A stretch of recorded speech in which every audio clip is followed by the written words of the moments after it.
Это оружие может поражать 40 разных целей одновременно, а его боеприпасы разрушают абсолютно любую технику и строение. При всем этом атаковать оно может с идеальной точностью и на огромном расстоянии. Догадались, что это? Дам подсказку. Эта пушка не против разрушить какой-нибудь мост. Да, я говорю о Химарсе, который уже стал звездой интернета благодаря его успешному использованию в Украине. Однако это была его старая версия. После модернизации все боевые показатели возросли еще сильнее. Больше целей, больше скорости, больше мощности. Как создателям удалось этого добиться, узнаете совсем скоро. В его состав входит кассетная головная часть, предназначенная для поражения скоплений противников.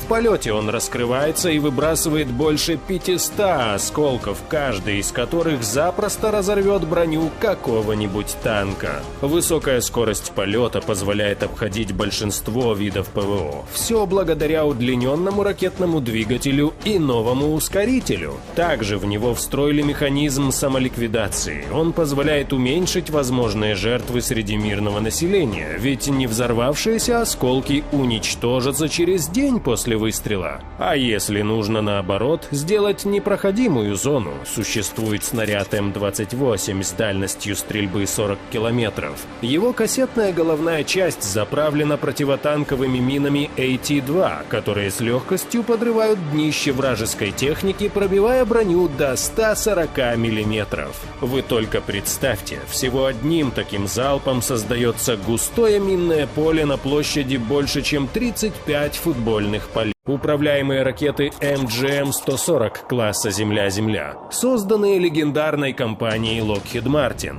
Они точно сделают свое дело, ведь их дальность атаки достигает невероятных 300 километров. Таким снарядом хоть целую базу уничтожай, ведь 560 килограмм взрывчатки – это вам не шутки. Ах да, эта ракета также несет в себе 950 боевых элементов, которые покрывают площадь вдвое больше, нежели предыдущие. Кстати, у нее есть и старшая версия под названием МГМ-164. Она разделяется на 13 осколочно-фугасных частей, и у каждой из них убойной силы хоть отбавляй. К тому же прелесть этой ракеты в том, что она совершает свой полет по полубаллистической траектории, когда начальный разгон осуществляется по запрограммированной траектории, а весь последующий путь происходит в управляемом режиме. Проще говоря, МГМ-164 можно перенаправлять прямо в воздухе, обходя все возможные ПВО. Как вам так? Новым осколочным снарядом, способным разделиться на 60 самонаводящихся частей.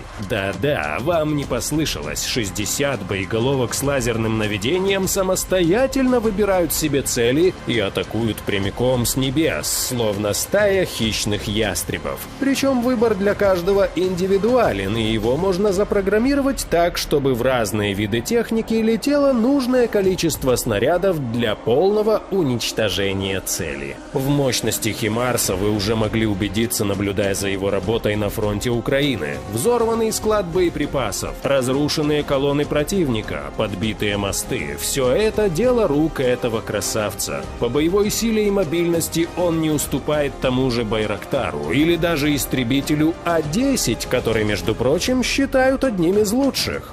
Думаю, и в Тайване он себя неплохо покажет, если до этого дойдет. Боевая машина М142 выполнена на улучшенном шасси 5-тонного грузового автомобиля Stewart & Stevenson. Двигатель в ней стоит дизельный от Caterpillar с газотурбинным наддувом мощностью 290 лошадиных сил. Позволяет разгоняться до 85 км в час. При этом запаса хода хватит, чтобы проехать хоть половину страны. Преграды также не проблема для Химарса, ведь он может преодолевать броды до метра глубиной без вреда для техники. А кстати о ней. В новой версии установки модернизация коснулась и всей автоматики. Ранее большая часть электроники была взята из уже существующей машины МЛРС. Решение хоть и экономичное, но явно отстающее от современных канонов разработки оружия. Теперь же Химарс получил собственную, уникально разработанную систему управления огнем. Улучшенный пульт управления интерфейсы и механизмы наведения. Все это дало значительную прибавку к точности выстрелов, и отклонение составляет 1,5 метра. Также машина теперь оборудована быстрым развертыванием. Переход в боевое положение ускорился и составляет всего 8 минут. Благодаря такой высокой мобильности, после залпа артиллерия способна быстро покинуть свою позицию, настолько быстро, что даже радары противника не успеют определить ее.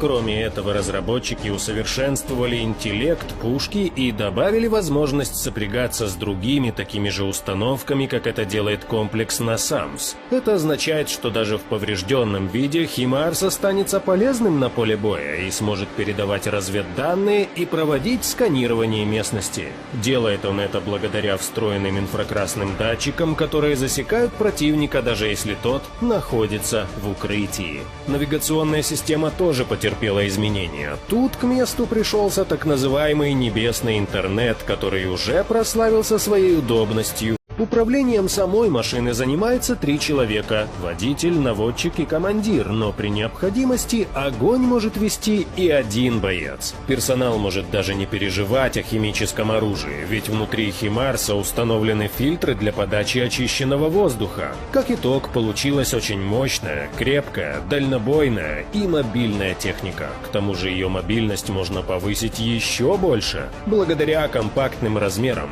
М142 может транспортироваться специальным самолетом Си-130 «Геркулес». Это необходимо для максимально быстрого реагирования на военную угрозу. Всего пара часов, и на поле боя появляется столь грозное оружие. Вот уж действительно будет сюрприз для неприятелей. В планах у создателей остается еще несколько незавершенных козырей. Во-первых, в ближайшем будущем HIMARS получит возможность атаковать еще более мощными боеприпасами.